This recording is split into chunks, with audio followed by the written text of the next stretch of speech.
Student வந்து நம்மகிட்ட வந்து எல்லா டவுட்ஸுமே கேட்டுட்டு இருந்தாங்க. ஏன்னா நம்ம கவுன்சிலராக இருக்கனால நம்ம வந்து ஒரு 2 or 3 மினிட்ஸ்லேயே வந்து நம்ம கண்டுபிடிச்சிடலாம் அவங்க என்ன சப்ஜெக்ட்ல இன்ட்ரெஸ்ட் இருக்காங்கன்னு.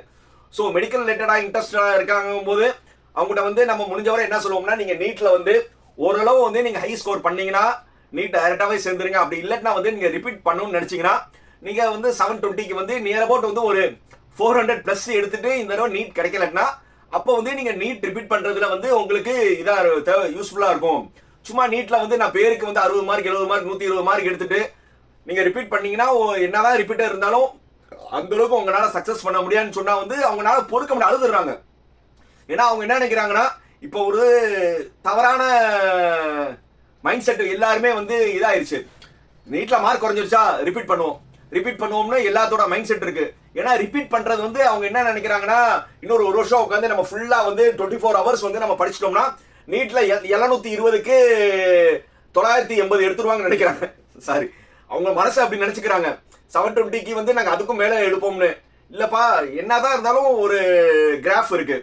இப்போ 400+ எடுத்தவங்க ஈஸியா வந்து ஒரு 550 அந்த ரேஞ்சில் வந்து வர்றதா இருக்கு.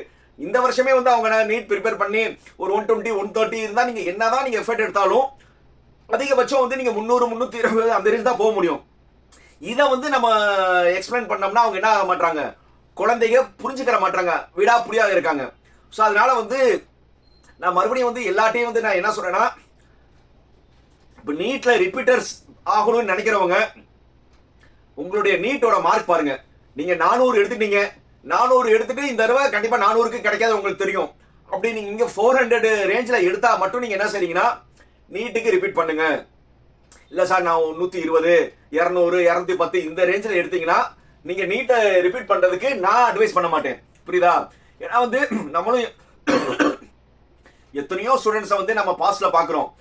2 வருஷம் 3 வருஷம் நீட் ரிப்பீட்டர்ஸ்லாம் இருந்தாலும் நம்ம வந்து ஏற்கனவே வந்து ஒரு 3 வருஷத்துக்கு முன்னாடி நம்ம கவுன்சிலிங் வந்தவங்க வந்து நம்ம சொல்லுவோம், இல்ல பாப்பா நீங்க 110 120 தான் எடுக்கிறீங்க, உங்களால பண்ண முடியாது, நீங்க மறுபடியும் ஒரு இன்ஜினியரிங்கோ ஒரு ஆர்ட்ஸ்க்கோ போயிருங்க, அப்பதான் உங்களால. இல்ல நான் வந்து கேரளால போய் படிக்க போறேன்னு சொல்லி போனவங்க இருக்காங்க, அடுத்த வருஷம் ஹைதராபாத் போய் படிக்கிறவங்க இருக்காங்க. அப்படிலாம் போய் வந்து நார்மலா அவங்க கிராஃப் என்னவா இருந்திருக்கு, 120 180 இந்த ரேஞ்சு தான் சுத்தி. அப்புறம் 3 வருஷம் கழிச்சு வந்து அவங்க கேரியரை மாத்தும் போது இந்த இடத்துல அவங்களுக்கு ஒரு மேஜர் வந்து சைக்காலஜிக்கல் எஃபெக்ட் வரும். என்ன சைக்காலஜிக்கல் எஃபெக்ட் வரும்னா, இவங்களோட கூட படிச்சவங்க இப்போ +2 படிச்சவங்களா வந்து காலேஜ் போகும்போது இவங்க 2 வருஷம் நீட் ரிப்பீட் பண்ணும்போது அவங்க தேர்ட் இயரா வந்திருப்பாங்க. இல்ல நீங்க ஒரு வருஷம் ரிப்பீட் பண்ணி ஃபெயிலியர் ஆகிட்டு போனாலும் அவங்க வந்து செகண்ட் இயரா இருப்பாங்க.